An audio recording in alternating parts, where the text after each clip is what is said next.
China's technological advancements have raised concerns about the vulnerability of U.S. aircraft carriers in potential conflicts, especially given their historical invincibility and symbolic value. While the U.S. has avoided direct conflicts with major powers since World War II, it has built a large fleet of advanced aircraft carriers, now facing threats from China's sophisticated weaponry, including hypersonic missiles. The deployability of these carriers may depend on public sentiment and the perceived significance of conflicts.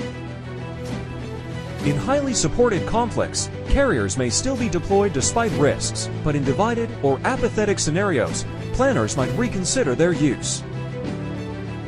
China's technological advancements pose a significant threat to these carriers, raising concerns about their vulnerability in a potential conflict. The geographic deployment of carriers may now depend on public sentiment and perceived conflict significance. Wisely, the United States has avoided direct conflict with great and middle powers since the conclusion of World War II. The U.S. has, however, during the same period, engaged consistently with less formidable foes, i.e., North Vietnam, Grenada, Panama, Iraq, the Taliban. The result has been a public and a military leadership inoculated against the hardships and horrors of great power conflict. Simultaneously, the U.S. has stockpiled the world's largest fleet of advanced aircraft carriers, costing many billions of dollars per unit and taking years to construct. The supercarrier has become a symbol of American global dominance and a practical tool for expanding American air power. But as America built their supercarriers and avoided conflict with great and middle powers, the subconscious notion of carrier invincibility took place. The United States has never lost a modern aircraft carrier.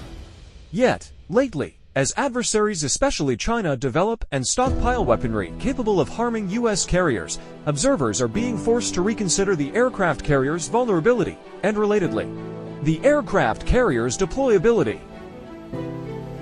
An aircraft carrier is a remarkable machine. Running on nuclear power, capable of operating indefinitely, with upwards of 5,000 sailors and 100 aircraft aboard, the aircraft carrier is a modern city and a floating airbase, a key to the international projection of American power. But the aircraft is still just a boat with a hull, screws, bow, and stern. And boats, as the designers of the Bismarck or the RMS Titanic could tell you, are sinkable, mainly when targeted with weaponry designed specifically to sink boats. America's adversaries, most especially China, has developed technology that is increasingly likely to sink an American aircraft carrier.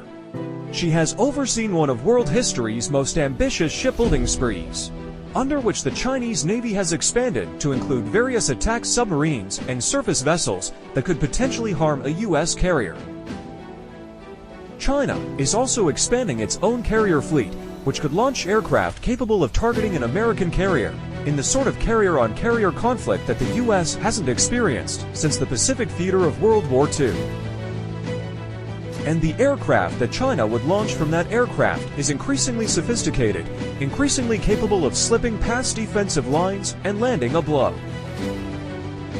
More concerning still, China has stockpiled intermediate-range missiles, which until recently, the U.S. was treaty banned from possessing, and developed hypersonic missiles, which the U.S. cannot yet reproduce or defend against. Either China's intermediate or hypersonic missile arsenal could be used to target an American carrier with lethal results. The point is, U.S. carriers would likely be vulnerable in a direct conflict with a great power, i.e., China. The U.S. has spent several decades deploying their aircraft carriers worldwide, without much concern for the vessel's safety. Now, however, an aircraft carrier's safety may be geographically determined. Would the U.S. deploy their carriers to a region where the carrier is at heightened risk? That would likely depend on public sentiment and on the nature of the conflict.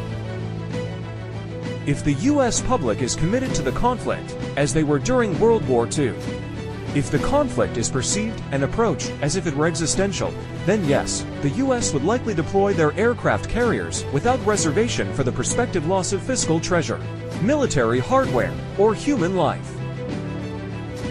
But if the U.S. public is not fully invested, If the population is divided, or apathetic, or skeptical, as in Vietnam, Iraq, or Afghanistan, then American war planners would be less likely to risk the sinking of an aircraft carrier.